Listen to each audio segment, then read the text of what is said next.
Telangana పల్లవితో party శ్రేణుల్లో ఉత్సాహం నింపుతూ YS కేసీఆర్లపై నిప్పులు చెరుగుతూ చంద్రబాబు చివరి రోజు ప్రచారం మెదక్ జిల్లాలో సాగించారు. 4 ఏళ్లు కాంగ్రెస్ పార్టీ జనాన్ని మోసం చేస్తోందని విమర్శించారు.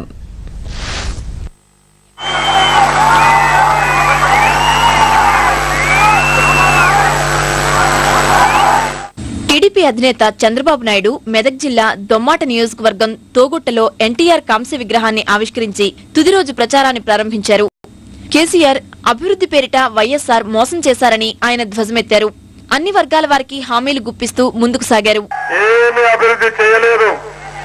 వీళ్ళ అభివృద్ధి మాటల్లో ఉంది, వీళ్ళ అభివృద్ధి అవినీతిలో ఉంది. అవినీతిలో మాత్రం బ్రహ్మాండమైన అభివృద్ధి చేశారు. ఎక్కడ చూసినా కళ్ళు కొద్ది డబ్బులు మాత్రం దోచుకున్నారు, దోపిడీ చేశారు.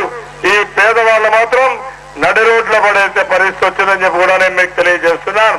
తప్పకుండా వంట గ్యాస్ కనెక్షన్ ని, సిలిండర్ ని, స్టవ్ ని మా ఆడపడుతులందరికీ ఉచితంగా ఇప్పిస్తానని నేను మీ అందరికీ హామీ ఇస్తున్నాను. గ్యాస్ ధర కూడా తగ్గిస్తాం. దొమ్మాట తర్వాత చంద్రబాబు రామాయంపేటలోనూ విస్తృతంగా ప్రచారం చేశారు. చివరి నిమిషం వరకు రోడ్ షోలు, సభలతో ఓటర్లను ఆకట్టుకునే యత్నం చేశారు. ప్రత్యేక రాష్ట్రం పేరిట టీఆర్ఎస్ ప్రజలను మోసం చేసిందన్నారు.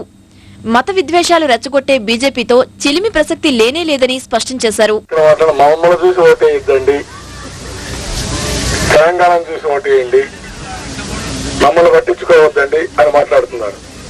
అంటే ఈ 4 ఏళ్లలో వీళ్ళు అప్రతిష్ట పాలయ్యారని వీళ్ళే ఒప్పుకుంటున్నారు. సరే, విచిత్రం.